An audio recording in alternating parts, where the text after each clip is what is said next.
Hello friends, எல்லாருக்கும் வணக்கம். இந்த வீடியோவில் நம்ம எதை பற்றி பார்க்க போகிறோம், நீங்கள் ஆதார் கார்டு பேன் கார்டு நீங்கள் வச்சுருக்கிறீங்க அப்படின்னா உங்களுக்கு ஒரு புது அப்டேட் வந்து கொடுத்துருக்காங்க.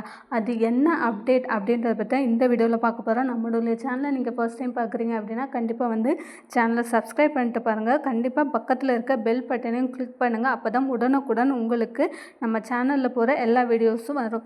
இப்போ வந்து பார்த்தீங்க அப்படின்னா ஆதார் கார்டோ பேன் கார்டோ உங்ககிட்ட இருக்குது, இல்லை ஆதார் கார்டு இருக்குது, பேன் கார்டு நான் இது வரைக்கும் அப்ளை பண்ணல, பேன் கார்டு அப்ளை பண்ண போகிறேன் அப்படின்னு சொல்கிறவங்களுக்கு தான் வந்து இந்த அப்டேட்டு.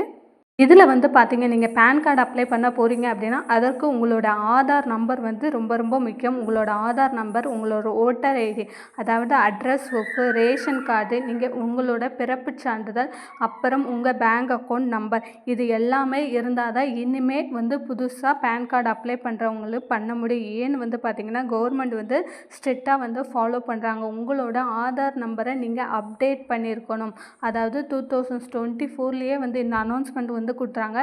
நீங்கள் ஃபஸ்ட்டே வந்து ஆதார் கார்டு நீங்கள் வாங்கியிருந்தாலுமே மறுபடி வந்து நீங்கள் அந்த ஆதார் கார்டை நீங்கள் புதுப்பிச்சிருந்தால் மட்டுமே தான் நீங்கள் அதற்கு பேன் கார்டு வந்து அப்ளை பண்ண முடியும். இல்லை வந்து உங்களோட பேன் கார்டு வந்து ரத்தாயிரும்.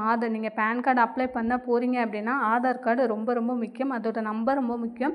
அதுக்கப்புறம் பார்த்தீங்க அப்படின்னா நீங்கள் அதை வந்து அப்டேட் பண்ணியிருக்கணும். உங்கள் பேங்க் அக்கௌண்ட்டோட நீங்கள் உங்கள் ஆதார் கார்டையும் இணைச்சிருக்கணும். இது வந்து பார்த்தீங்க அப்படின்னா லேட்டஸ்ட் நியூஸ். யாருக்குமே வந்து சொல்லியிருக்காங்க, ஜூன் 30 வரை உங்களுக்கு டைம் கொடுத்துருக்காங்க. அதாவது ஆதார் எண்ணை வந்து பேன் எண்ணோட வந்து நீங்கள் இணைச்சிருக்கணும் அப்படின்றது. கண்டிப்பாக வந்து இதெல்லாம் நீங்கள் பண்ணியிருந்தால் மட்டும்தான் உங்களால் பேன் கார்டு வந்து பெற முடியும். இந்த வீடியோ உங்களுக்கு பிடிச்சிருந்தா நம்மளோட சேனலை சப்ஸ்கிரைப் பண்ணுங்கள். Thank you friends.